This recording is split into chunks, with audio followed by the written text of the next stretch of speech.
इन दोनों को मैंने गुरुद्रोही घोषित कर रखा है।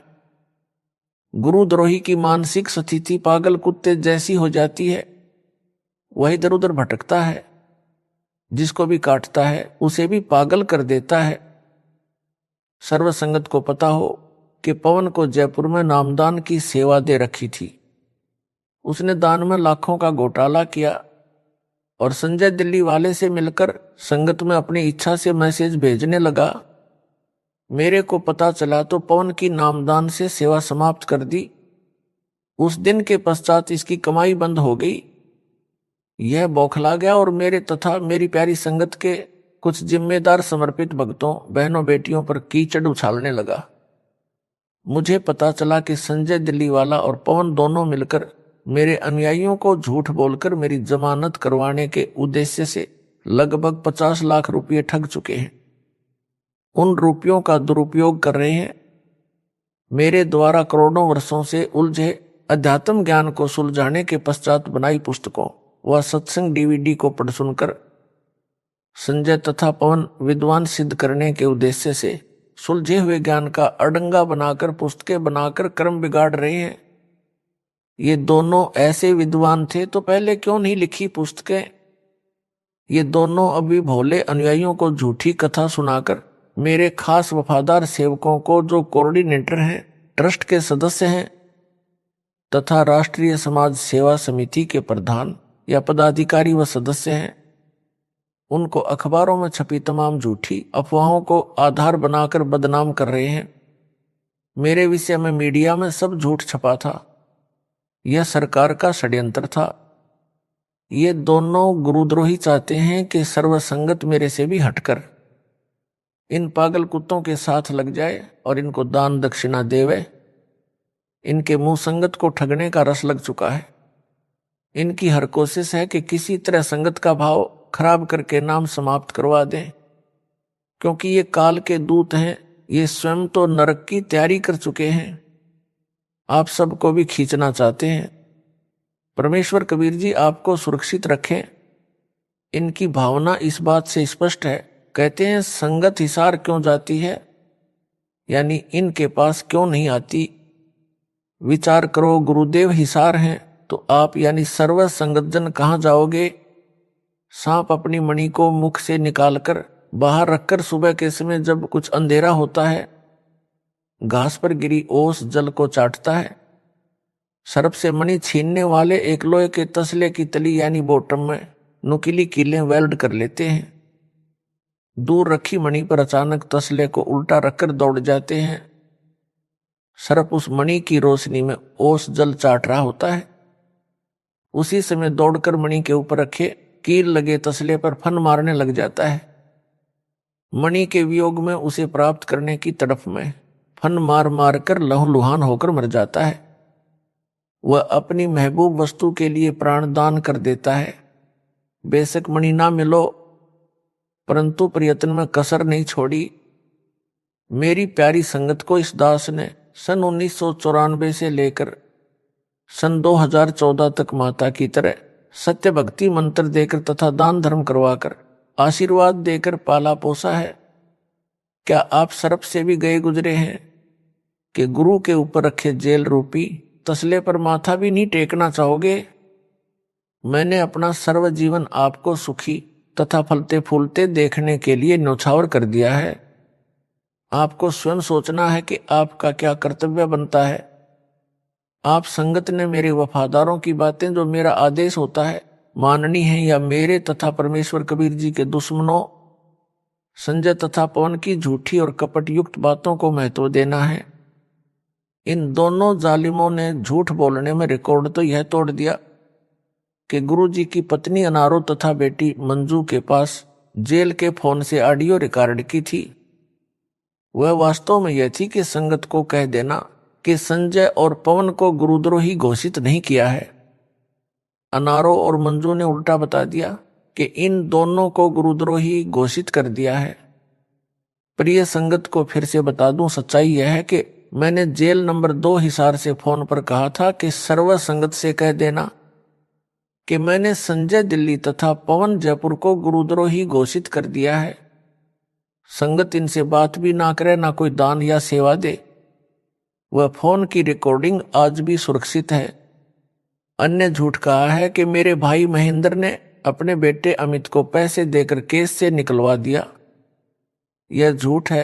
अमित तो उन 800 भक्तों की लिस्ट में है जिनको सामान्य धारा लगी है, इसलिए अमित की जमानत हुई है, न कि केस से निकला है। ये इतनी झूठ बोलते हैं और लिखते हैं, सतसेवक इनका बेड़ा गर्क होगा। अन्य झूठ कहा है 2012 में पहले वाले ट्रस्ट को समाप्त करके महेंद्र ने अपने नाम आश्रम करवा लिया। सच्चाई यह है कि यह एक ट्रस्ट है जो किसी व्यक्ति के नाम नहीं हो सकता। यह मेरी सहमति से, मेरे अपने हस्ताक्षरों से केवल ट्रस्ट का नाम बदला है। मैं स्वयं लुधियाना गया था, वहां हम सबके फोटो शूट किए गए थे। इस प्रकार की अनेकों झूठी बुराई करके मेरे खून पसीने से जुड़ी संगत रूपी फसल में आग लगाना चाहते हैं।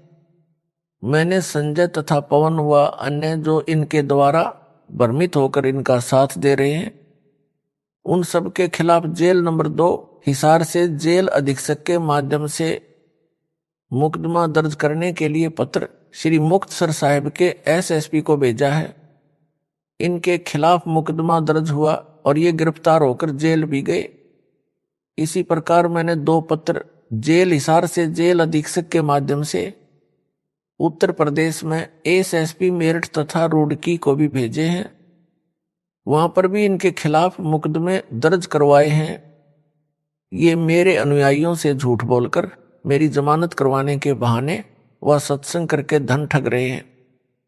सर्व संगत से निवेदन तथा आदेश है कि जिन जिन से इन ठगों ने रुपए लिए हैं उनकी तरफ से भी मुकदमा डलवाएं। ये भक्तों की आस्था के साथ खिलवाड़ कर रहे हैं। इनको सजा मिलनी चाहिए ताकि ये और अधिक हानि ना कर सके। सर्व संगत मुझदास पर विश्वास रखे कि जो भी दान या अन्य सेवा का रुपया पैसा आता है तथा जो खर्च होता है उस सब का हिसाब मेरे को मिल रहा है, मेरे आदेश से ही हो रहा है। आप विचार करें, जिन समर्पित भक्तों को ये दोनों दुष्ट बदनाम कर रहे हैं, उन्होंने 940 भक्तों की जमानत करवा दी है, पुस्तकें छपवाकर वितरित करवा रहे हैं, कर रहे हैं, सब मुकदमों को संभाल रहे हैं। 6 में बरी हो चुके हैं, उनका खर्च भी हो रहा है। जाट आरक्षण का समर्थन मेरी आज्ञा से हुआ है। हमने जाति धर्म को न देखकर सरकार की दमनकारी नीति का विरोध किया है। आगे भी यदि किसी कौम के साथ कोई भी सरकार अत्याचार व अन्याय करके उनका हक नहीं देगी तो हम संवैधानिक तरीके से उनका भी समर्थन करेंगे, उनको धन की सहायता भी करेंगे। जो जाट आरक्षण में 11 लाख वो 5 लाख रुपये चंदा दिया है, वह मेरे आदेश से केवल 115 भक्तों ने, जो जाट बिरादरी वालों ने अपनी ओर से इकट्ठा करके दिया है। सर्वसंगत बुद्धिमान है, आप इनकी चाल को समझ चुके हो, इसीलिए इन पागल कुत्तों को निकट नहीं आने दे रहे हो। कुछ अनाड़ी व अबोध भगत इनके जाल में फंसे हैं, उनको समझा दो कि ये झूठ बोल रहे हैं। गुरुजी ने इनको गुरुद्रोही गद्दार घोषित कर रखा है। आप अपना नाम शुद्ध करवाकर मुख्य धारा में आ जाओ, अपना जीवन इनकी बातों में आकर नष्ट ना करो।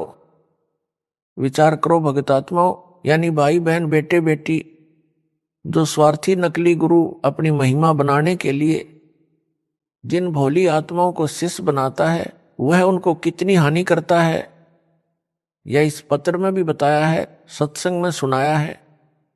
अन्य झूठ या संजय साकट अपने द्वारा फंसाए भोले भक्तों को कहता है कि गुरुजी यानी दास का आदेश है कि 13वां पंथ यहां इस आश्रम से मेरे यानी संजय द्वारा चलाया जाएगा। उत्तर उस झूठे पाप आत्मा से पूछना चाहता हूं कि यह आदेश दास ने कब दिया? मैं क्या मर गया, अभी जीवित हूं, तथा किसी को आदेश देने का क्या अर्थ है? यह सब बकवास है। यह तो ऐसी मूर्ख बात है जैसे कोई बस में कंडक्टर की सीट पर बैठकर कहे कि अब बस इस सीट से मेरे द्वारा चला करेगी। विचार करो कि वह कैसा व्यक्ति है, नशे वाला या पागल, जो उसकी इस मूर्खता की बात पर विश्वास किए हैं, उनकी बुद्धि का क्या स्तर है, वे उससे भी मूर्ख हैं। इसलिए संजय दिल्ली जैसे झूठे गुरुओं को भगाने में कोई पाप संत गरीबदास जी शिष्य परमेश्वर कबीर बंदी छोड़ने नहीं बताया है, जो सत्य है। अब आप जी को सावधान हो जाना चाहिए। ऐसे नकली झूठे गुरुओं व भक्तों से दूरी बनानी चाहिए तथा पूर्ण संत यानी पूर्ण सतगुरु की शरण में रहकर मानव जीवन सफल बनाना चाहिए। हमारा मार्ग हिंसा का नहीं है। संत गरीबदास जी ने पीटना का भावार्थ बताया है कि उससे दूर हो जाओ, उससे मारपीट करने को नहीं कहा है। ऐसा व्यक्ति कितना हानिकारक होता है यह स्पष्ट किया है। इसलिए ऐसे हानिकारक तत्व से दूर हो जाओ, अपना मानव जीवन सफल करो। संत गरीबदास जी की वाणी है, समझा है तो सिर दर पाओ, बहुर नहीं रे ऐसा दाव। रामपाल दास। और न ऐसा यश रे। परमेश्वर कबीर जी की प्रियात्माओं यानी सर्व संगत को दास का शुभ आशीर्वाद। आपको परमेश्वर कबीर जी अपनी शरण में रखे, काल के षड्यंत्र से आपकी रक्षा करें, आपको विवेक दे कि तुम किस कसाई के लोक में बकरे बकरियों की तरह फंसे हो। पता नहीं कब जान चली जाए। प्रतिदिन लाखों व्यक्ति यानी स्त्री पुरुष संसार छोड़कर जा रहे हैं। हवाई जहाज गिर गया, सैकड़ों व्यक्ति मर गए, बच्चे भी माता पिता भी सब नष्ट हो गया। एक बार समाचार पत्रों में खबर छपी थी कि एक टाइटैनिक नाम का समुद्री जहाज बनाया गया। उसकी प्रसिद्धि की थी कि यह ऐसा जहाज है किसी भी कारण से समुद्र में नहीं डूबेगा। गारंटी के साथ दावा किया गया था। उसके बनने में 8 वर्ष लगे थे।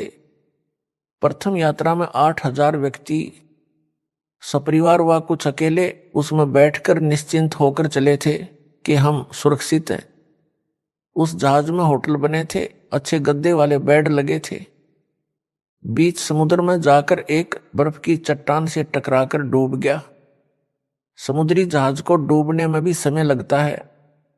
सब लोगों को पता चल गया कि जहाज डूब रहा है।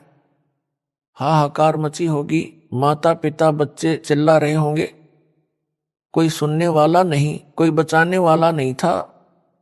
विचार करो हम किस कसाई के लोक में निवास कर रहे हैं। कबीर परमात्मा ने सब कुछ बता दिया, परंतु हमारी बुद्धि इस काल कसाई के जाल से निकलने का दृढ़ फैसला नहीं ले पाती। संत गरीबदास जी ने कहा है कि जय तेरे उपजे नहीं तो शब्द साखी सुन ले। साक्षी भूत संगीत हैं जासे लाओ ने। अर्थात है जीव, तेरी बुद्धि में यह विवेक उत्पन्न नहीं होता है। संतों की वाणी सुन ले, उन पर विश्वास करके लगन लगा। कबीर जी ने कहा है, मानत ना मन मोरा साधो, मानत ना मन मोरा रे। बार बार मैं ये समझाऊं जग में जीवन थोड़ा रे।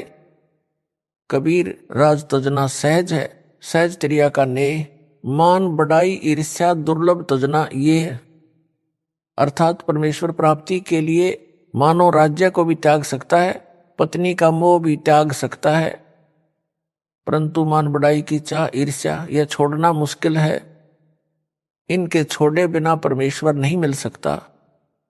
गरीब साहिब के दरबार में गाहक कोटि अनंत। 4 चीज चाहिए, रिद्धि सिद्धि मान महंत। साहिब के दरबार में ऐसा कोई एक इन चारों को त्याग कर चाहे पुरुष अलेख, अर्थात परमात्मा के मार्ग में भगत जन मान बढ़ाई में उलझ जाते हैं, परंतु ऐसा कोई है जो मान बढ़ाई मान महंत रिद्धि सिद्धि को त्याग कर परमेश्वर प्राप्ति का ही उद्देश्य रखकर जीवे, भक्ति सेवा दान करे। कुछ भक्तों की अर्जी आती है कि मेरे को कई वर्षों से कोऑर्डिनेटर की सेवा प्राप्त थी, अब वह सेवा दूसरे को दे दी, मेरी क्या गलती है? मुझे बिना कारण बताए ही सेवा से हटा दिया। उनसे दास का निवेदन है कि किसने सेवा दी, किसने हटाई? उत्तर, दास ने सेवा दी, दास ने हटाई। आपको एतराज क्यों हुआ भाई? कबीर जी ने अपने को समझाया है ऐसे रहो।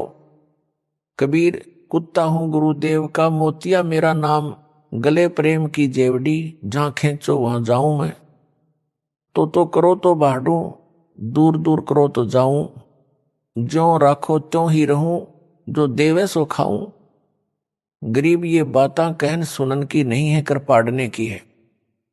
यदि मान बढ़ाई यानी यश की चाह है तो सुनो ऐसा यश यानी कीर्ति प्राप्त करो जो सदा साथ रहेगा। राजा बनकर यश पाया या तो उसी जीवन में अन्य राजा छीन लेगा, या मृत्यु के पश्चात उसका कोई नाम लेने वाला नहीं रहता। एक मूर्ति बना दी जाती है, वर्ष में एक बार धो मांझकर फूलमाला डाल दी जाती है। राजा का जीव गधा बनकर मिट्टी लादे फिर रहा होता है। संत गरीबदास जी ने कहा है कि मन तू सुख के सागर बस रे और ना ऐसा यश रे। अर्थात आपको यश चाहिए तो सतलोक में निवास कर, इससे बढ़कर कोई कीर्ति नहीं है। इंद्री कर्म ना लगे लगारम, जो भजन करे निर्दुंद रे। गरीबदास जग कीर्ति होगी जब लग सूरज चंद्र रे। अर्थात जो भक्त किसी प्रकार का राग द्वेष ना करके सच्ची लगन से भक्ति करता है, उसको पाप कर्म नहीं लगते, उसकी सदा कीर्ति होगी। संत गरीबदास जी ने कहा है कि तन मन धन अर्पिए भक्ति मुक्ति के काज, जिनके ऊर यानी दिल में भक्ति तो क्या इंद्र का राज।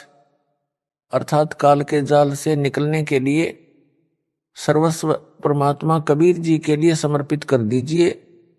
तन मन धन सब परमेश्वर का जाने, भक्ति सेवा दान करे तो उसके सामने इंद्र यानी स्वर्ग का राजा कुछ भी मायने नहीं रखता। इसलिए हे सेवादारों, दानवीर सच्चे भक्तों व भगत मतियों, जब तक सूरज चांद रहेगा समर्पित भक्तों वो भगत मतियों यानी बेटे बेटियों तुम्हारा नाम रहेगा। दास आशा करता है कि मेरी प्यारी संगत यानी बेटा बेटी दास की पुकार को समझ गए होंगे। अपने परमेश्वर को घृणा ना सताओ, वो आपका बाप है। आपको काल कसाई की यातना सहन करते देखकर रोता है। आपके लिए सतलोक का सुख छोड़कर कहां आता है। उसका प्यार आपसे अटूट है। तुमने काल के झूठे सुख की भांग पी रखी है, कब उतरेगी। अब की बार भी पार नहीं हुए तो धिक्कार तुम्हारे माता पिता को, जिन्होंने तुम्हें जन्म दिया। सिर धड़कीबाजी लगाकर सेवा समरण दान करके निकल चलो इस पाप के स्थान से, इस दुखालय से। एक पल का विश्वास नहीं यहां पर क्या जुल्म हो जाए। जैसा ऊपर वर्णन आया है कि समुद्री जहाज में 8,000 व्यक्ति मर गए, जहाज डूब गया। सबने अपना अपना भगवान अल्लाह गॉड को अवश्य पुकारा होगा, परंतु कुछ नहीं हुआ, एक नहीं बचा। ऐसी जगह मारे जहां न कोई सुनने वाला ना बचाने वाला। परमेश्वर कबीर जी भगत की रक्षा जलथल सब जगह करता है। दामोदर सेठ के होवे थे अकाज, अर्ज करी थी डूबता देख जहाज। लाज मेरी रखियो गरीब निवाज, समुद्र से पार लंघाने वाले। धन धन सतगुरु सत कबीर भगत की पीर मिटाने वाले। दास का आप सबको आदेश है, जो सेवा मिले मेरी दशा पर रहम करके स्वीकार करके किया करो। आप जी को अभी 2-3 दिन यानी हफ्ते पहले एक निवेदन भेजा था। उसमें लिखा था कि दास ने घर अपने कल्याण के लिए नहीं छोड़ा था, आपके कल्याण के लिए छोड़ा था। दास को सब नाम मिल चुके थे। तन मन धन से सतगुरु जी के सेवा में लगा था, सुमरण करता था, परिवार पोषण भी कर रहा था। गुरुदेव का आदेश हुआ तो दास ने सिर सौंप दिया, उनकी नौकरी करने लगा। आपको कहां कहां से खोजा है, काल ने कहां कहां पटक रखा था। एक परिवार अब बनाया है। अब इस मार्ग से विचलित ना हो जाना, कहीं ठौर ठिकाना नहीं मिलेगा। दास को सन 1993 में गुरुजी ने पाठ करने का आदेश दिया था कि कोई भगत पाठ करवाना चाहे तो उसके घर पाठ किया कर। उसी समय से पाठ करने लगा। नौकरी भी करता था, यानी जेई की नौकरी थी। निःशुल्क पाठ करता था। अन्य भगत जन दक्षिणा लेते थे। दास के त्याग व निर्लोभ को देखकर पाठ करवाने वाले हैरान थे। पाठ करवाने वालों की संख्या बढ़ने लगी, उनको अधिक लाभ होने लगे। सन 1994 में दास को नामदान करने का आदेश मिला। सन 1995 में घर त्याग कर गुरुदेव जी के वचन पर चल पड़ा। घर घर जाकर पाठ किए, जैसा मिला खाया, जो मिला पिया। किसी ने गाली दी, किसी ने अन्य दोष निकाले। ज्ञान सबसे हटकर होने से स्वीकार न हो रहा था। कहीं पत्थर खाए, कहीं गाली खाई, जेल में, कभी रेल में, कहीं कहीं धक्का पेल में, आज तक चैन नहीं है। सन 1993 से 2020 तक 28 वर्ष से कठिनाई व कष्ट झेल रहा हूं। मेरी दशा पर रहम करो, समझ लो मुझको और अपने को। इतना ज्ञान परमेश्वर कबीर जी ने समझा रखा है, दास के माध्यम से सुलझा रखा है। आप कब समझोगे, कब मुझे चैन की सांस दोगे, या ऐसे ही रुलाओगे आपस में खींचातानी करके? काल का फिर दाव लग जाएगा। कबीर परमात्मा का मजाक उड़ाएगा, कहेगा कि करके दिखाओ पार, एक नहीं जाने दूंगा। मेरे जाल से निकलना आसान काम नहीं है। ब्रह्मा विष्णु महेश नहीं निकल सके। आप यानी भगत व भगतमती सब परमेश्वर के लिए ही भक्ति पर लगे हो। जैसे विद्यार्थी पढ़ाई पढ़ता है, यदि पूरी पढ़ाई कर लेता है तो कुछ मिलता है, नहीं तो कुछ हाथ नहीं आता। इसी प्रकार अपना उद्देश्य याद रखकर परमात्मा के दास बनकर जीवो, आज्ञा का पालन करो, मान बढ़ाई त्याग कर परमेश्वर को चाहो, अपना अनमोल जीवन सफल बनाओ। दास को भी सतलोक जाना है, आप एक रस हो जाओ। इस मिशन को सही दिशा देने के लिए इसमें क्या क्या त्रुटियां भगत जन करेंगे, उनको समझाकर पटरी पर चलाने के लिए आपसे दूर हुआ हूं। अब पता चल रहा है कि आप कहां कहां मार खाओगे। उस गलती का एहसास करवाया जा रहा है। बिजली खान पठान तथा वीरदेव सिंह बघेल व अन्य हिंदू मुसलमान अनुयायी इतना ज्ञान समझकर फिर लड़ मरने को तैयार हो गए थे। पिछली गलतियों से सबक लेकर काल के जाल से बचो, सच्ची सेवा करो। जो सेवा मिले दिलो जान से करो, अन्य सेवा करो। कोऑर्डिनेटर कोई मंत्री पद नहीं है। दास यानी गुलाम बनकर गुरु की सेवा करो। चाहे बर्तन साफ करने की सेवा मिले, दास की दशा देखकर जी लगाकर दास की नौकरी समझकर करो। मेरे कष्ट को याद रखकर आपस में लड़कर काल के हाथ ना लगो। विचार करो, दास आपके लिए मर मिट रहा है।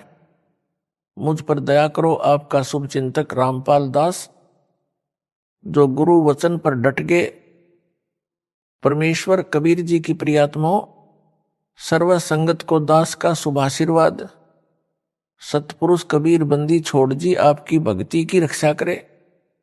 आपकी श्रद्धा परमेश्वर की भक्ति दान सेवा में आजीवन दृढ़ बनी रहे, ताकि आप इस दुखालय दुखों के घर काल लोक से निकल सको।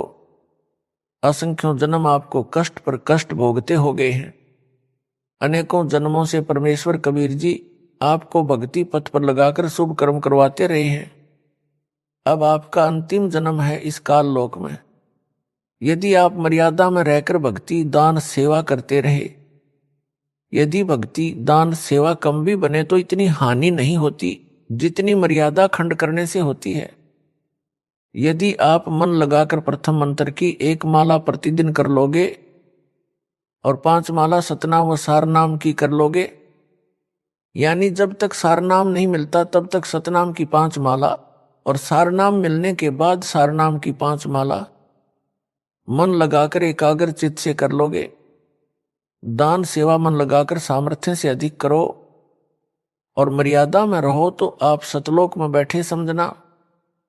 यह दास रामपाल दास पुत्र स्वामी रामदेवानंद जी महाराज का वचन है। ब्रह्मांड पलट सकता है, सूर्य पश्चिम से उदय हो सकता है, परंतु दास का यह वचन नहीं पलट सकता। यदि अधिक नाम जाप करोगे तो बहुत अच्छा है। ऊपर बताए तो पास मार्क हैं, वजीफा के लिए घना श्रवण करना पड़ता है। यह भी ध्यान रखना है, विश्व की 7 अरब जनसंख्या में से एक दास को यह सत्य ज्ञान व यथार्थ मोक्ष मंत्र मिले हैं। नामदान का आदेश हुआ है, यह कितनी अद्भुत बात है। आप बच्चे हो, कभी ऐसे विचार नहीं करते। आप तो अपने को ही नहीं पहचानते, दास का पहचानना तो आपके बस की बात ही नहीं। यह भी दास को ही बताना पड़ता है, तब आप समझ सकते हो। आप वो नेक आत्मा हो जिनके विषय में संत गरीबदास जी ने कहा है, गरीब लखबर सूरा जूझी, लखबर सावंत दे, लखबर यति जान में, तब सतगुरु शरणा ले। इस वाणी के अर्थ को आप बहुत बार सुन चुके हैं। समझ लेना कि आप कौन हैं।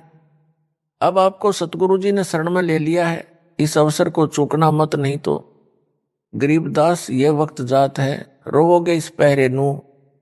दास कौन है यह भी संकेत दास ने ही देना पड़ेगा, जिसके विषय में परमेश्वर के लाल संत गरीबदास जी ने निम्न वाणी कही है। गरीब तत्व भेद कोई ना कह रहे झूमकरा, पैसे ऊपर नाच सुनो रे झूमकरा, कोटों मध्य कोई नहीं रे झूमकरा, अरबों में कोई गर्क सुनो रे झूमकरा। विश्व की 7.5 अरब से ऊपर जनसंख्या में दास के अतिरिक्त किसी के पास यह ज्ञान व भक्ति विधि नहीं है। आप दास को हल्के में मत लो, अन्यथा 600 वर्ष पुरानी गलती फिर कर बैठोगे। जब परमेश्वर कबीर जी काशी नगर में जुलाहे यानी धानक रूप में प्रकट थे, संगत को विश्वास नहीं हुआ कि ये निर्धन अशिक्षित जुलाहा परमेश्वर है। तब परमेश्वर ने लीला की थी, एक बेटी को यानी जो कर्म की मार से वैश्या बनी थी, हाथी पर बैठाया, बोतल में गंगा जल भरा था, आपने उसे शराब समझा था।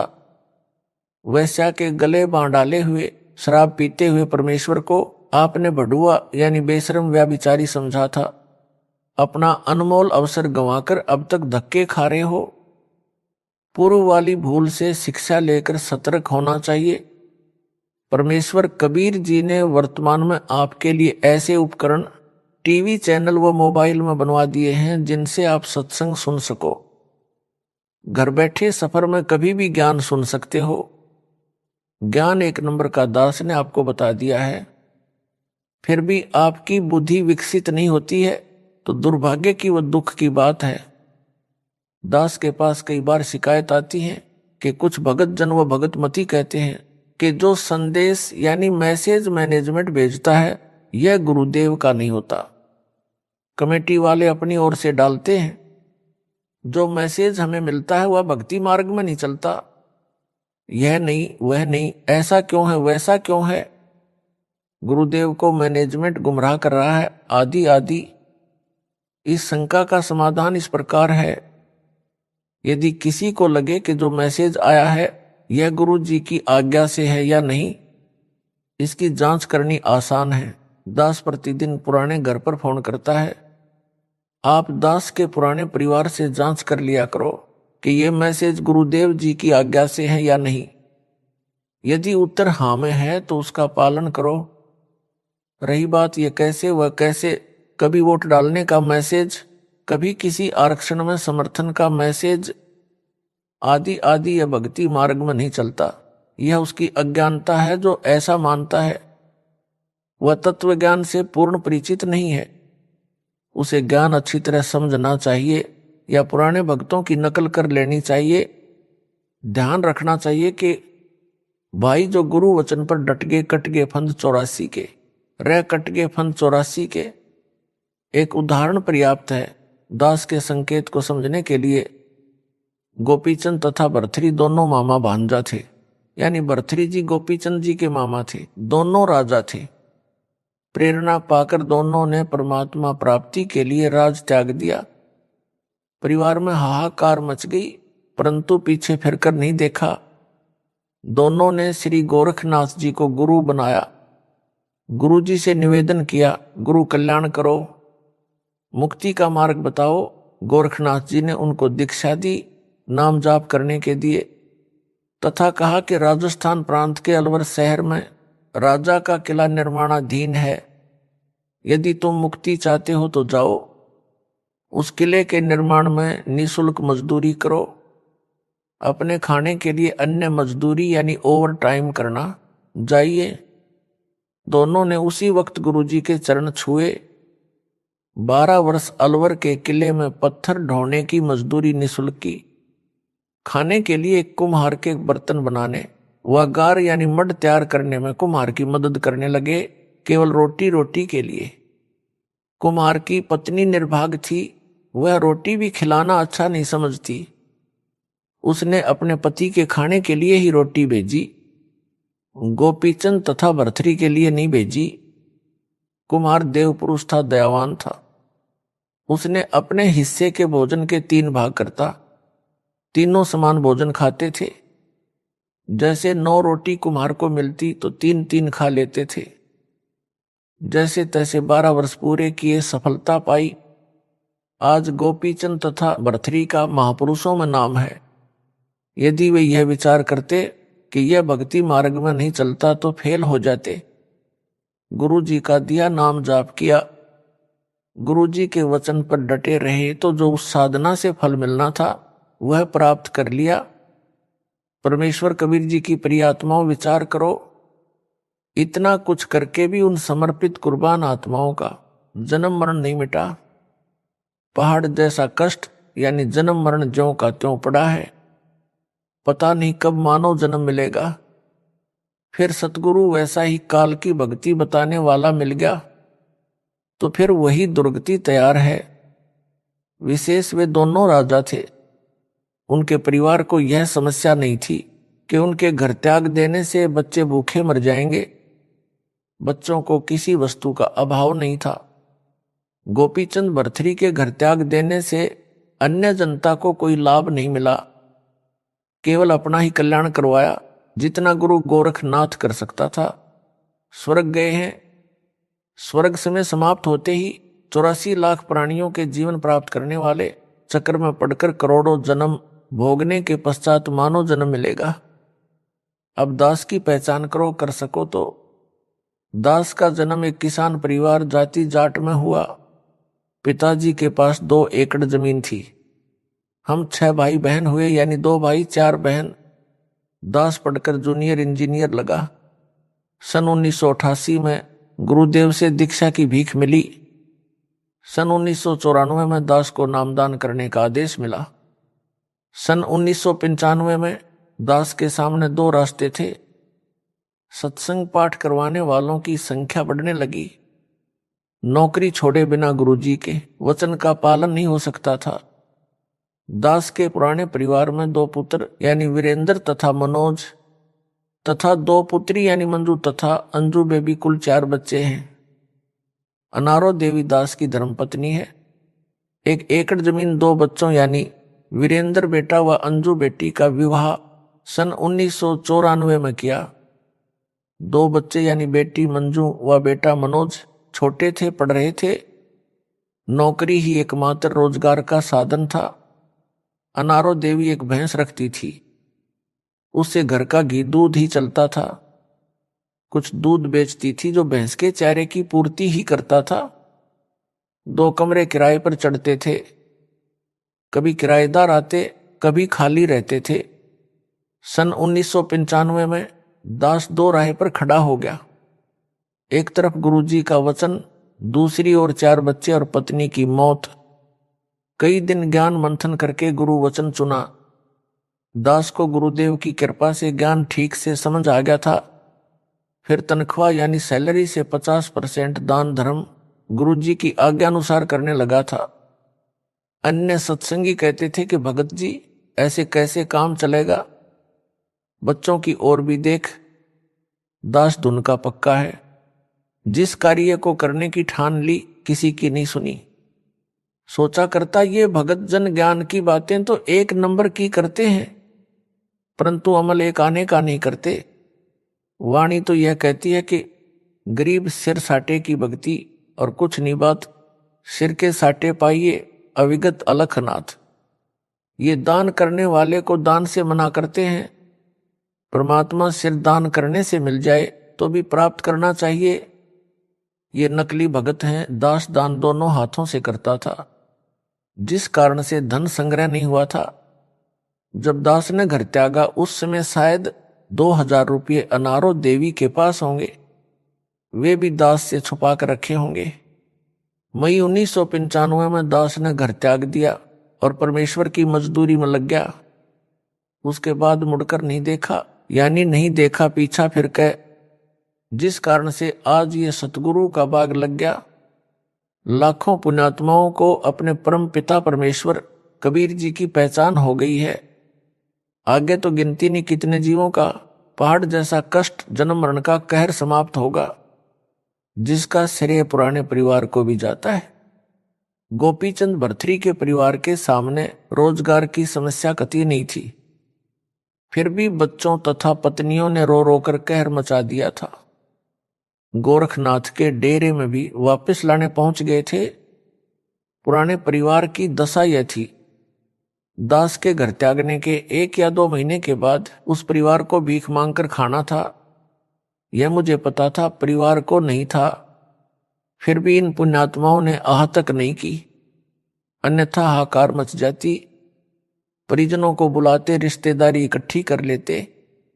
हम किसके सहारे रहेंगे, क्या खाएंगे, दास को विचलित कर सकते थे, जिस कारण मेरा जीवन तो नष्ट होना था, इस परिवार का भी मानो जीवन व्यर्थ जाता। यानी संगत का आज यह जो बाग लगा है, यह नहीं लगता, आपका मानो जीवन नष्ट हो जाता। पुराने परिवार का आपके ऊपर जो बहुत बड़ा उपकार है, यदि यह हाहाकार मचा देते तो ना आप सुखी होते, ना दास मुक्त होता। यह सब बताने का दास का केवल इतना ही उद्देश्य है कि आप इस परिवार को स्नेह की दृष्टि से देखना, याद कर लेना इसके उपकार को। जब भी दिखाई दे तो यह कल्पना अवश्य करना कि ये उस परिवार के सदस्य हैं। दास के कहने का भाव यह नहीं है कि इनकी पूजा किया करना या माला डालकर सम्मान करना, नहीं, केवल इनके उपकार को ना भूलना, इसी से पुण्य के भागी बन जाओगे। गोपीचंद तथा भर्तृहरि ने घर त्यागा, ना अपना कल्याण करवा पाए, ना अन्य जनता को लाभ दे पाए। दास ने घर परमात्मा प्राप्ति के लिए नहीं त्यागा, आप पुण्यात्माओं के कल्याण के लिए। एक परिवार 2 बेटे 2 बेटी छोड़ी थी, लाखों परिवार लाखों बेटे बेटी मिल गई।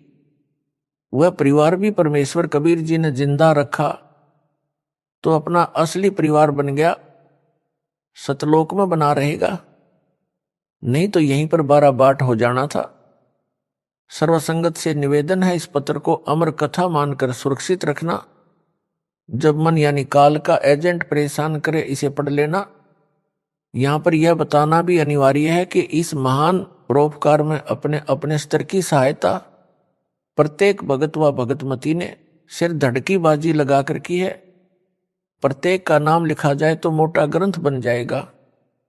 आज भी सर्वसंगत पूर्ण समर्पित है। कुछ भगत जन विचलित होते हैं, उनके लिए संजीवनी का काम यह पत्र करेगा। मैनेजमेंट कौन है? आप में से भगत हैं, दास की आज्ञा का पालन करते हैं। दास रात कहता है तो वे रात कहते हैं, दिन कहता है तो दिन, अपनी ओर से कुछ नहीं कहते। वे तत्व ज्ञान से पूर्ण परिचित हैं। वे समझते हैं कि गुरु जी की आज्ञा को अनदेखा करना नरक में गिरने के समान है। जैसे किरका जहर का रंग होरी हो, कहो कौन तिस खाए राम रांग होरी हो। एक नया पैसा दुरुपयोग करना, ये जहर यानी पॉइजन के किरके यानी कण के समान खाना समझते हैं। यानी परमात्मा के पैसे में गड़बड़ करना जहर खाने के समान मानते हैं। जहर का एक कण ही बुरा हाल कर देता है। अधिक खाना क्या करता है सबको पता है। समय आने पर आप सबको पता चल जाएगा कि दास कौन है। आप केवल कबीर जी का वफादार कुत्ता दास को मानकर चलो, जो भौंक भौंक कर आप धनी लोगों को जगा रहा है, चोरी होने से बचा रहा है। जागते रहना, नाम का जाप करते रहना, जगत की बातों में न आना। भगत का मार्ग जगत से भिन्न है। जगत की रीति रिवाज सुखी शान भक्ति का नाश करने वाली हैं। इसलिए भाई जो गुरु वचन पर डट गए, कट गए फंद 84 के, रह कट गए फंद 84 के। वस्तु मिली ठोर की ठोर, मिट गई मन पापी की दौड़। भरम मिटे मथुरा काशी के, भरम मिटे मथुरा काशी के। कुत्ता हूं गुरुदेव का, रामपाल दास का नाम। गले प्रेम की जेवड़ी, जहां खींचो तहां जाऊं मैं। तो करो तो बाडू, दूर दूर करो तो जाऊं, जो राखो त्यों ही रहूं, जो देव सो खाऊं। बंदी छोड़ दयाल जी, तुम लग हमरी दौड़, जैसे काग जहाज का सूझत और न ठौर। आप सबका शुभ चिंतक रामपाल दास, पुराने परिवार की बेटी व अब भगत परिवार की बेटी मंजूबाई ने निवेदन किया था कि गुरुदेव जी कुछ भगत उपरोक्त शंका करते हैं, उनको क्या जवाब दें, हमारी मानते नहीं है। उस बेटी से निवेदन है इस पत्र को उनको दे दें और कहें कि यह गुरुदेव का आदेश है, इसे पढ़ो। इस पत्र को टाइप करवाकर सर्व संगत में भेजा जाए। यदि कोई फिर भी शंका करता है तो वह भक्ति नहीं चाहता। बेटी मंजू ने कहा था कि भगत कहते हैं कि आप यानी मंजू यहां आकर भक्तों को विश्वास दिलाओ कि जो मैसेज मैनेजमेंट भेजता है वे गुरुदेव के आदेश से किए जाते हैं। हम भक्तों को इकट्ठा कर लेंगे। मंजू बेटी ने दास से निवेदन किया कि आप लिखकर भेजें। क्या बताऊं, उसके लिए दास ने ऊपर लिखा यह पत्र लिखा है। आपका शुभ चिंतक रामपाल दास। खुले तथा अखंड पाठ की मर्यादा। गुरुदेव जी का आदेश। सतगुरु देव जी के आदेशानुसार खुले पाठ तथा अखंड पाठ के लिए बरती जाने वाली सावधानियां इस प्रकार से हैं। पहला, पाठ प्रकाश के समय की जाने वाली स्तुति की वाणी संपूर्ण होते ही यानी सत साहिब होते ही पाठ पर बैठना है। प्रत्येक पेज पूर्ण होने पर संपट अवश्य पढ़ना है। पेज पलटते समय वाणी पूरी हो या अधूरी रहे, पहले संपट अवश्य पढ़ना है।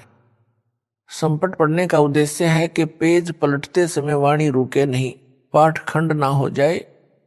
दूसरा, हाथ पैर धोकर पाठ पर बैठना है।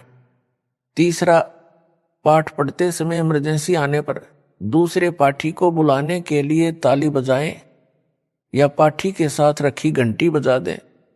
रात्रि के समय या दिन में पाठी के पास बैठने वाला सेवक यदि निंद्रा में हो जाए, पाठी को इमरजेंसी हो जाए जैसे लघु शंका यानी पेशाब या लैट्रिन का दबाव बन जाए तो भी ताली या घंटी का प्रयोग करें। पाठी का सहयोगी पाठ पढ़े, जब पाठी लौट आए तब स्थान छोड़ दे। यदि पाठी का सहयोगी अशिक्षित है तो वह अन्य पाठी को बुलाकर पाठ पर बैठाए। चौथा, अखंड पाठ के समय वाणी नहीं रुकनी चाहिए। लाइट जाने पर तुरंत पाठी के साथ रखी बैटरी का प्रयोग करें। अगर लाइट जाने पर एकदम अंधेरा हो जाता है तो गुरुदेव जी का आदेश है कि बार बार संपट पढ़ते रहें। पांचवा, पाठी बदलते समय पाठ पढ़ने वाला पाठी पढ़ता पढ़ता उंगली लगाकर वाणी बताए और बैठने वाला पाठी भी उंगली लगाकर वहीं से वाणी को पढ़ता पढ़ता बैठ जाए। छठवा, पाठी अपने साथ रुमाल अवश्य रखे ताकि पढ़ते समय छींक या खांसी आने पर मुंह पर रुमाल लगा ले। रुमाल ना होने पर छींक या खांसी आती है तो साइड में मुंह करके छींके या खांसी करे। सातवां, पाठी या सेवादार को प्रतिदिन स्नान करना है, कपड़े बदलना आवश्यक है। यदि किसी कारण से कपड़े ना बदल सकें तो कोई बात नहीं, आश्रम से कोई साफ चादर लेकर पैरों के ऊपर डाल लें। आठवां, जिन माताओं बहनों को मासिक समय आया है वह पाठ पढ़ सकती हैं। नौवां, पाठ संपूर्ण होने पर उसी समय सदग्रंथ की अंतिम पंक्ति इति ग्रंथ साहिब पढ़ना है। समय बचा हो तो संपट बोलते हुए पेज पलटकर बीच में से पढ़ना शुरू करें। जब भोग लगाना चाहें उस समय दोबारा इति ग्रंथ साहिब ना पढ़े, सीधा पाठी उठ जाए, आरती वाली क्रियाएं प्रारंभ कर दें। 10वां, टॉयलेट जाने के बाद कपड़े बदलना व नहाना जरूरी नहीं है, हाथ पैर अच्छी प्रकार धो लें। 11वां, पाठी को सामान्य विधि से पाठ पढ़ना है, हनुमान चालीसा की तरह राग रूप में या अन्य बोली की लय में, रामायण की तरह बिल्कुल नहीं पढ़ना है। 12वां, पाठी के साथ में 1-2 सेवादार अवश्य रहें। 13वां, सदग्रंथ साहिब पर चंवर करते हुए यह ध्यान रखना है कि चंवर पाठी को ना लग जाए, चंवर केवल सदग्रंथ साहिब पर ही करना है। 14वां, पाठ पढ़ते समय व चंवर करते समय अगर जुराब पहनना चाहें तो पहन सकते हैं। पेशाब व शौच जाते समय जुराब निकाल कर जाएं, पैर हाथ धोकर पहने। यदि जुराब पहने हुए पेशाब या शौच गलती से चला जाए तो जुराब निकाल दें, स्वच्छ जुराब पहने। 15वां, दरबार साहिब में लगे हुए फोटो प्रतिदिन बदलना अनिवार्य नहीं है, खराब होने पर बदल सकते हैं। साफ कपड़े से सफाई प्रतिदिन या आवश्यकता अनुसार कर सकते हैं। 16वां, केवड़े का जल केवल सदग्रंथ साहिब व फोटो पर छिड़कना है, अन्य किसी पर नहीं छिड़कना। 17वां, जो माई बहन बेटी बिंदी लगाकर आती हैं वे पाठ पढ़ सकती हैं। काजल या अन्य श्रृंगार व चमकीले कपड़ों वाली, बालों को डाई करवाने वाले लिपस्टिक लगाकर माई बहन बेटी या भगत पाठ पर नहीं बैठ सकते। 18वां, सिर पर छज्जेदार टोपी पहनकर पाठ नहीं पढ़ सकते, केवल सामान्य टोपा या टोपी पहनकर पाठ पढ़ सकते हैं। रुमाला पहनना आवश्यक नहीं है। 19वां, चंवर सेवा 24 घंटे करना अनिवार्य नहीं है, कभी भी बंद कर सकते हैं। 20वां, पाठ पढ़ते समय जो भगत पाठ पढ़ रहा हो वही संपट पड़ेगा, अन्य भगत नहीं। 21वां, कुछ माता बहनों के बाल लंबे होते हैं जो टोपा पहनने से या सिर पर चुन्नी ढकने से या सिर पर रुमाला बांधने से पीछे की तरफ दिखाई देते हैं। इस तरीके से जो भी माता बहन हो पाठ पर बैठ सकती है। 22वां, एक समय एक स्थान या आश्रम में माइयों व भक्तों के भिन्न भिन्न पाठ चले तो दोनों स्थानों पर एक जैसी व्यवस्था करें।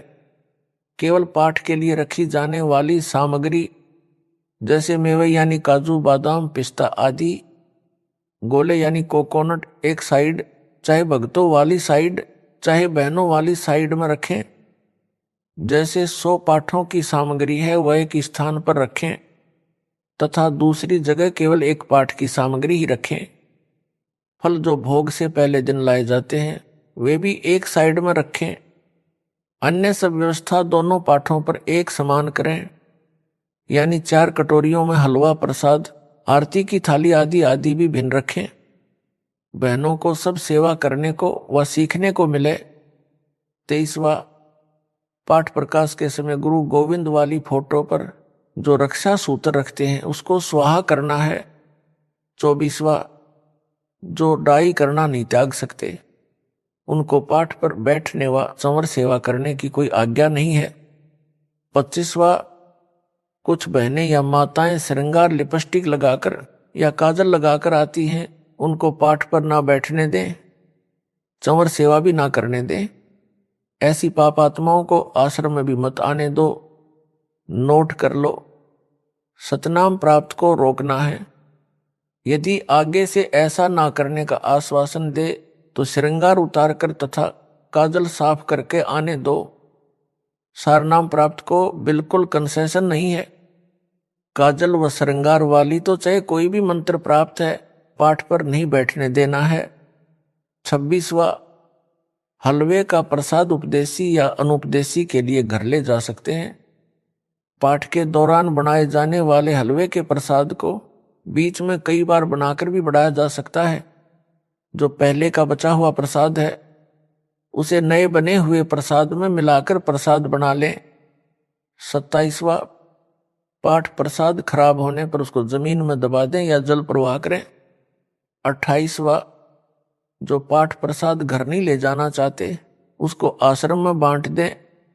29वां, पाठ प्रसाद जो घर ले गए हैं, जो बुजुर्ग ठोस पाठ प्रसाद नहीं खा सकते उनको नरम प्रसाद दें, नहीं खा सकते तो अन्य उपदेशी को दे दें या आश्रम में बांट दें।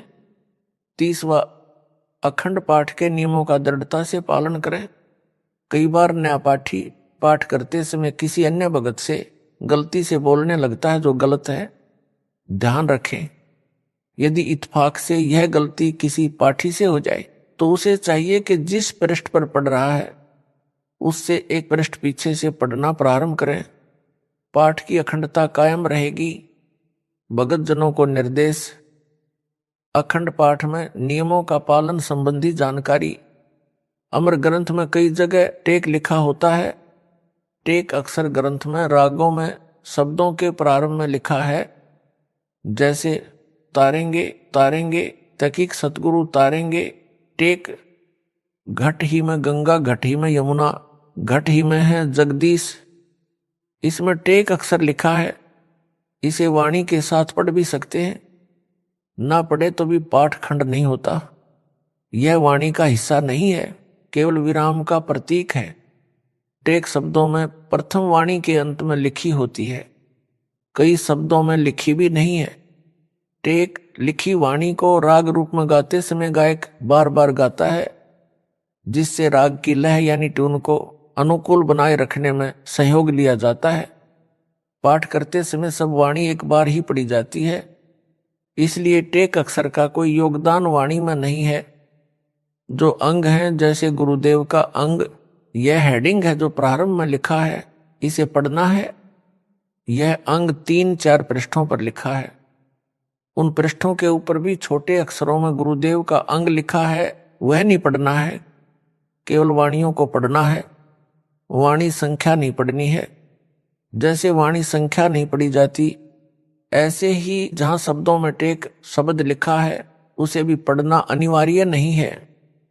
पाठ के दौरान सबसे अहम नियम, नजर नेक रखें, नियत साफ रखें, मन में दोष द्वेष ना रखें, पक्षपात ना करें, परमात्मा से डरें, बहन बेटी माई को बुरी नजर से ना देखें, पाप को मन में जगह ना दें। जो सेवादार व पाठी इन नियमों को खंड करेगा, उसके द्वारा किया गया पाठ लाभ के स्थान पर हानि करेगा, उसे भी कष्ट उठाना पड़ेगा। विशेष खुले पाठ में पाठी बीच में बोल सकता है, जब चाहे पाठ को पढ़ना बंद कर सकते हैं। रात्रि में पढ़ना अनिवार्य नहीं है, यदि पढ़ना चाहें तो मनाही भी नहीं है। शेष मर्यादा उपरोक्त अखंड पाठ वाली ही है, जिनका पालन करना अनिवार्य है। खुला पाठ 7 दिन, 5 दिन या 4 दिन किया जा सकता है, परंतु अखंड पाठ 3 दिन में संपूर्ण करना होता है, जिसमें एक आश्रम में भक्तों तथा बहनों की ओर 2 पाठ चलते हैं। यदि एक साइड वाला पाठ पीछे चल रहा है, भोग के समय तक संपूर्ण एक समय नहीं हो सकता, तो माइक बंद करके 2 पाठी बैठा दो, दोनों अलग अलग पृष्ठों को पढ़ें। इस प्रकार पाठ को समय पर संपूर्ण किया जाए। पाठी के कपड़े बैठने में सुविधाजनक हो तथा फैशन वाले व चमकीले ना हो। पैंट पहन सकते हैं, सुविधाजनक हो। सत साहिब रामपाल दास। भक्ति मर्यादा। सतनाम प्राप्ति के लिए तथा प्राप्त करने के बाद आवश्यक नियम, जिनमें से एक भी नियम खंड नहीं करना है। यदि निम्न नियमों का पालन नहीं कर सकते तो सतनाम ना ले। उपदेश प्राप्त पुण्यात्माएं परमात्मा के मार्ग पर चलती हैं, वह परमात्मा प्राप्ति के लिए यात्रा प्रारंभ करती हैं। यात्री बहुत ही कम सामान लेकर यात्रा करता है, अधिक भार उठाकर यात्रा करना संभव नहीं होता। जो सांसारिक परंपराएं हैं वे व्यर्थ का भार है, जो भक्ति मार्ग में यात्रा करने में बाधक हैं। इसलिए इस भार से मुक्त होने के लिए निम्न नियमों का पालन करना अनिवार्य है। नियम नंबर 1, किसी के पैर नहीं छूने और ना ही दूसरे को छूने देना है। यदि अचानक या मना करने पर भी पैर छू लेता है तो उस स्थिति में नामखंड नहीं होता। आपने किसी को बद्दुआ या आशीर्वाद नहीं देना है, ना ही इच्छा करके किसी से आशीर्वाद लेना है। कोई आपके सिर पर आशीर्वाद के लिए हाथ रखे तो आपने मना करना है, फिर भी कोई हाथ रख देता है तो आपका उपदेश सुरक्षित है, परंतु आपने आशीर्वाद व बद्दुआ बिल्कुल नहीं देनी है, क्योंकि आशीर्वाद देने से आपकी भक्ति कमाई क्षीण हो जाती है। जैसे एक पहिए की ट्यूब से दूसरे पहिए की ट्यूब में हवा डालने से आपकी गाड़ी खड़ी हो जाएगी, आपको हानि हो जाएगी। एक उपदेशी बहन ने अपने अनुपदेशी भाई को स्वस्थ होने का आशीर्वाद दे दिया। भाई तो स्वस्थ हो गया, परंतु बहन इतनी अस्वस्थ हुई कि 1 महीना अस्पताल में रही। पुनः उपदेश लिया, अपनी गलती की क्षमा याचना करने पर ही वह स्वस्थ हो पाई। इसलिए सर्वस्य प्रार्थना है कि यह गलती ना करें। इसी प्रकार अन्य नियमों के खंड करने से आपकी राम नाम की गाड़ी में पंचर हो जाएगा, वह भी रुक जाएगी, अर्थात आप जी को हानि होगी। पूर्व समय में सती प्रथा यानी परंपरा थी। जिस किसी का पति मर जाता था तो उसकी स्त्री को भी उसी मृत पति के साथ जिंदा जलाया जाता था, जो एक महाजालिम कर्म था। उस समय के मानव समाज ने उस कुरीति को मजबूरन मानना पड़ता था। किसी महापुरुष ने संघर्ष करके उस सती प्रथा को बंद कराया। समाज के रूढ़िवादी व्यक्तियों ने बहुत विरोध भी किया, परंतु प्रयत्न सफल हुआ तो आज सर्व बहनें सुखी हैं।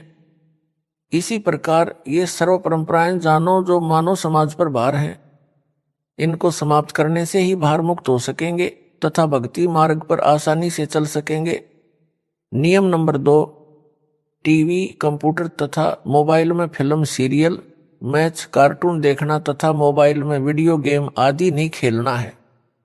नियम नंबर 3, किसी को दान यानी बिना सिला कपड़ा, सीधा आदि नहीं देना है, ना ही किसी धार्मिक स्थल यानी मंदिर मंडी के लिए पैसे देने हैं और ना ही उनके किसी भंडारे में जाना है, जैसे धर्मशाला गली पक्की करने, कुआं तथा तालाब यानी जोहड़ की खुदाई, खेतों के साजले, नाले की खुदाई तथा अन्य इसी प्रकार के सामूहिक सामाजिक कार्यों के लिए पैसे दे सकते हैं।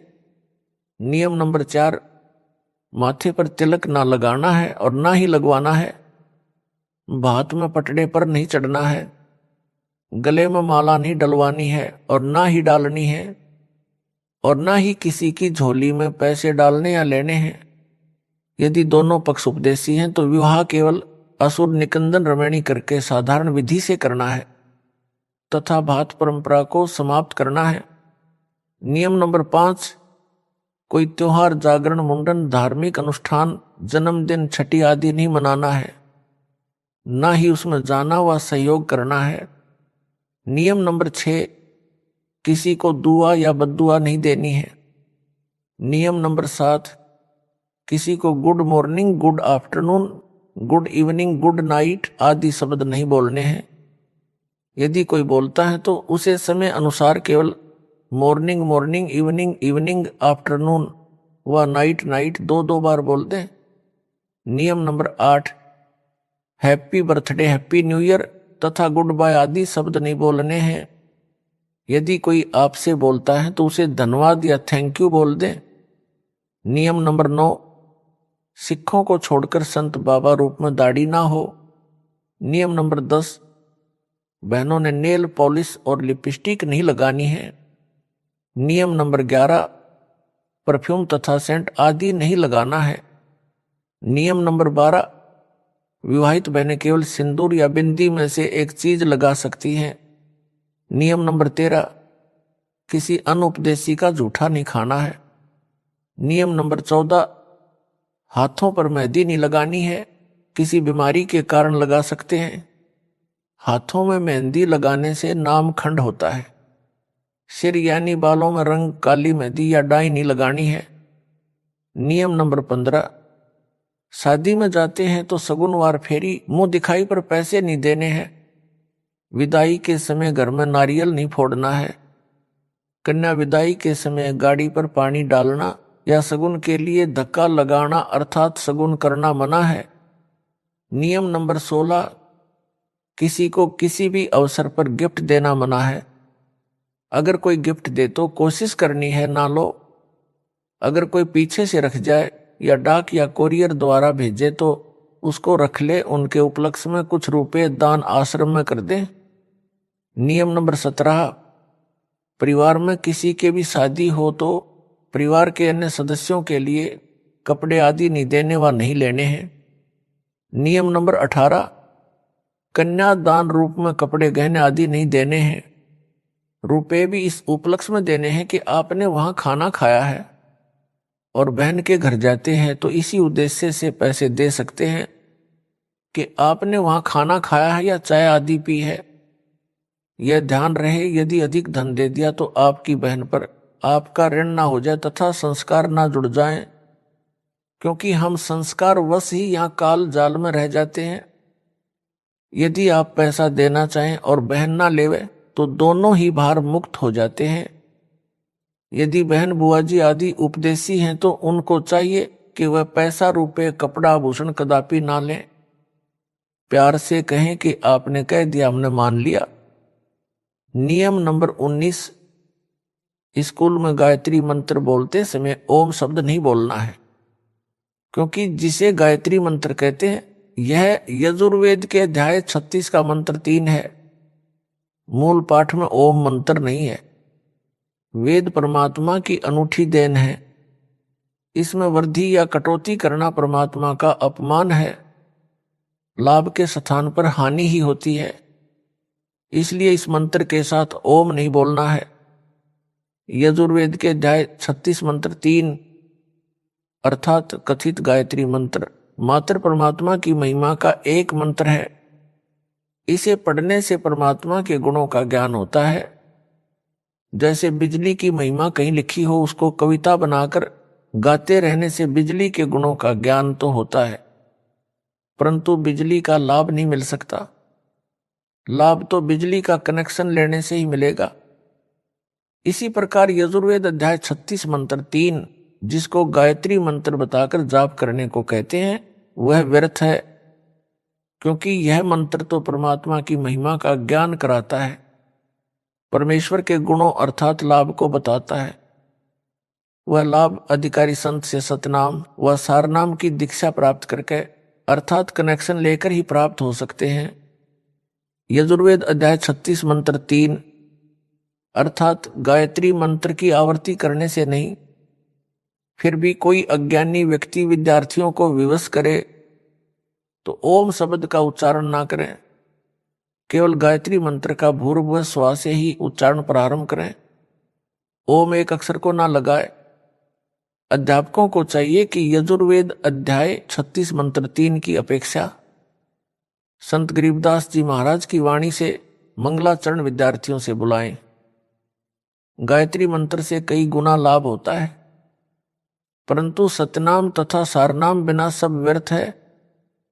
नियम नंबर 20, मुर्दे के अंतिम संस्कार में लकड़ी डाल सकते हैं, कंधे पर या अन्य साधन द्वारा शव को ले जा सकते हैं।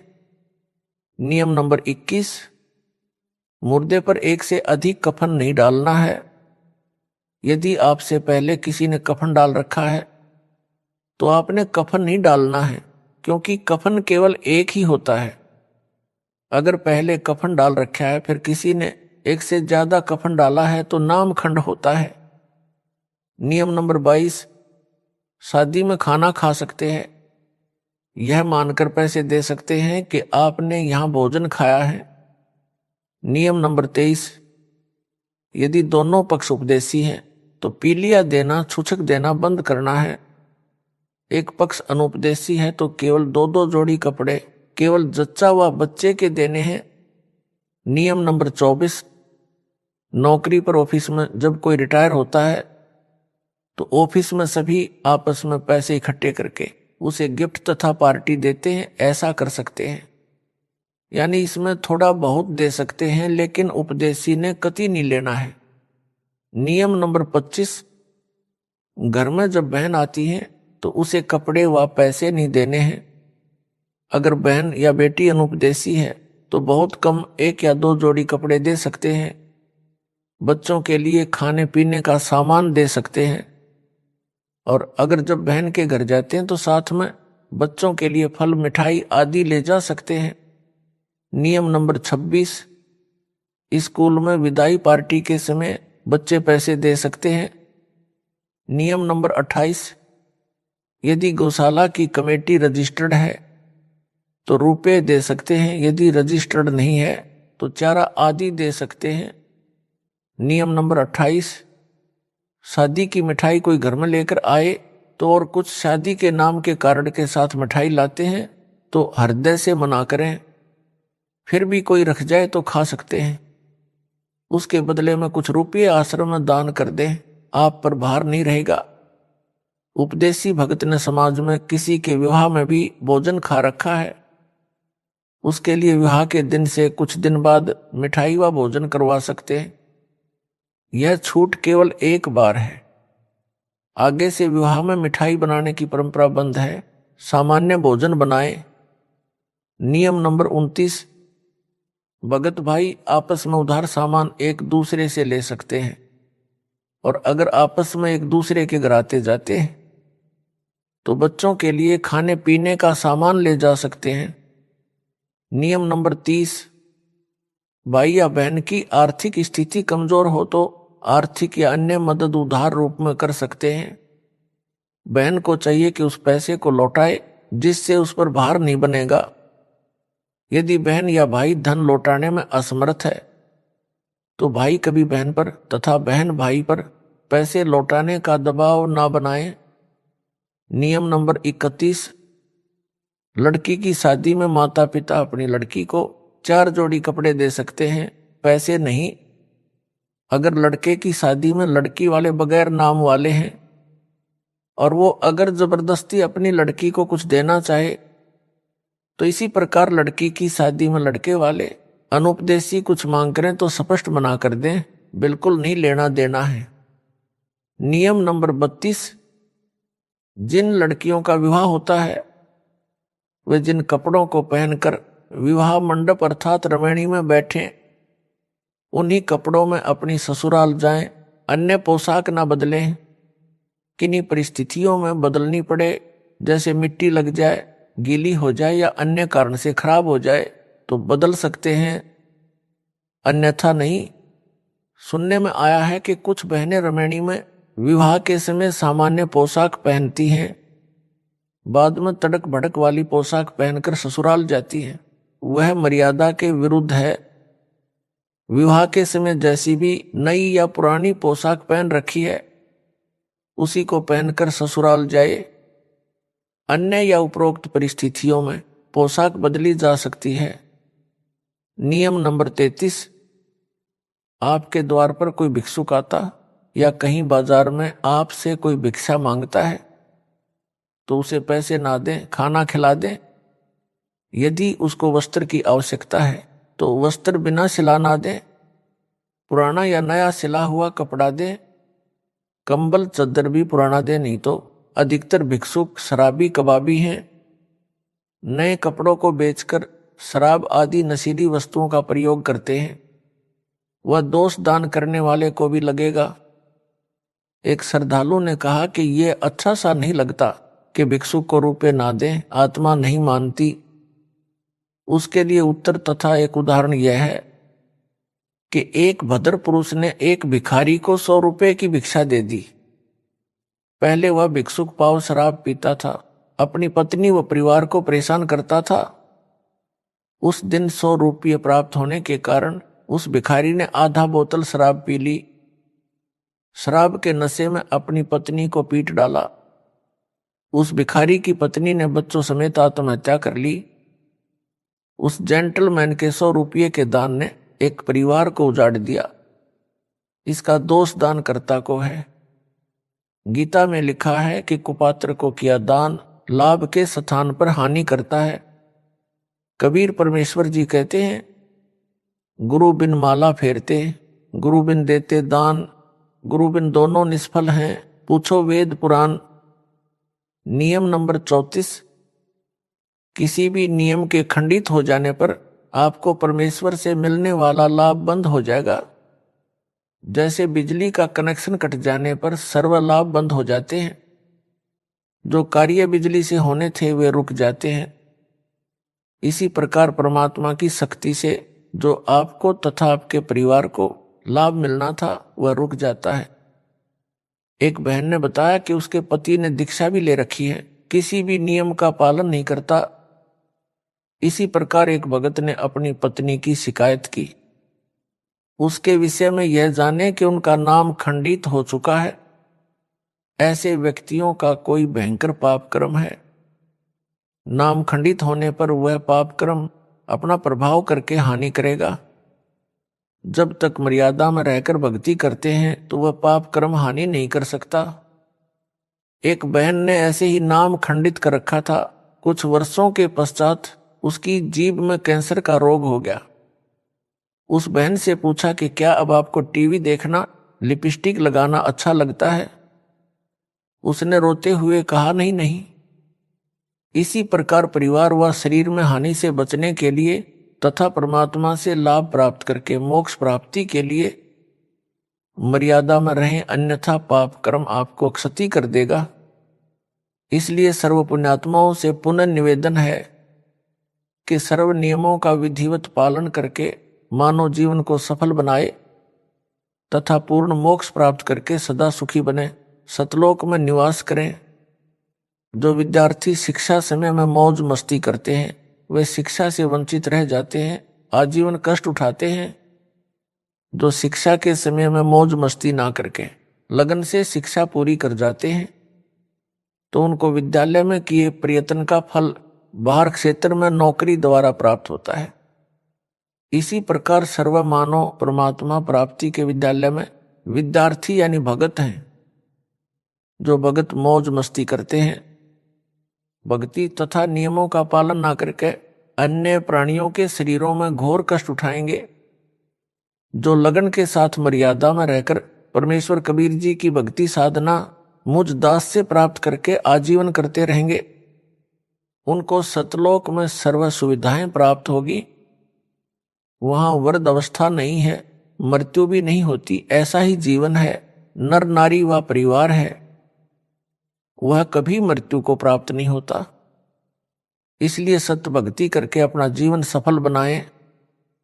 जिस सत्य भक्ति से आपको यहां भी सर्व आवश्यक सुख सुविधाएं प्राप्त होंगी तथा पूर्ण मोक्ष भी मिलेगा। विशेष छूट, समाज में स्थान बनाने के लिए विशेष छूट दी जाती है। संत रामपाल दास का निवेदन दिनांक 17 फरवरी 2018 से लागू। पहला, लड़की की बिना नाम वाले परिवार में शादी होती है और ससुराल वाले आन उपासना के लिए मजबूर करते हैं।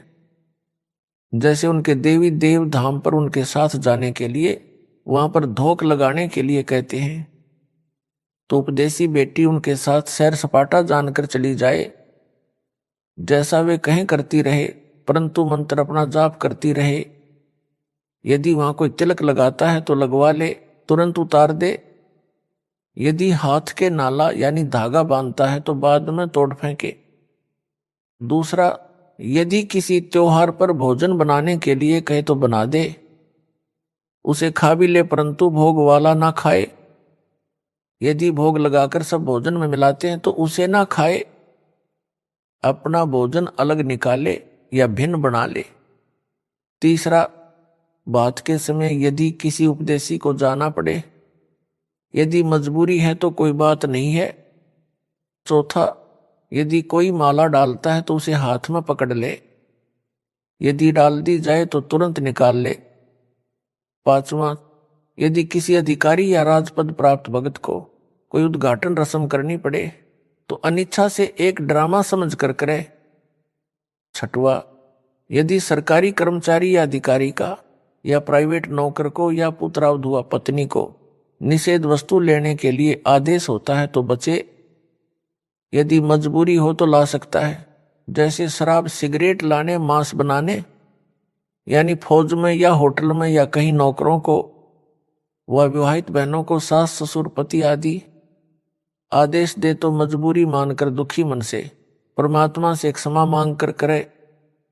कुछ दिन में परमात्मा अड़चन समाप्त कर देता है। पहले उनको मना करे कि मैं यह पाप नहीं कर सकता, कर सकती, फिर भी जोर दे तो कहे कि इसका पाप आपको लगेगा, कहकर कर दे। सातवां, यदि सैनिक या सिपाही को गोली मारने का आदेश होता है तो मना ना करे, क्योंकि वह दोष आदेश करने वाले को लगता है, उसकी नौकरी यही है। रण में शहीद हुए सैनिक व सिपाही को स्वर्ग प्राप्ति होती है। आठवां, विशेष परिस्थिति में बालों में रंग कर सकते हैं, हर्बल वाला यानी आयुर्वेद वाला। नौवां, कई बेटियों बहनों को बिगड़ी परिस्थितियों में कार्यालय में लिपस्टिक लगाने के लिए मजबूर किया जाता है। उनके लिए छूट दी जाती है कि कार्यालय में जाने से पहले लगा ले तथा छुट्टी के बाद तुरंत उतार दे। कोशिश करे ना लगाए तो अच्छा, यह स्वास्थ्य के लिए भी हानिकारक है। प्रचार प्रसार समिति, सतलोक आश्रम, चंडीगढ़ रोड, बरवाला जिला, हिसार, हरियाणा, भारत। सत साहिब।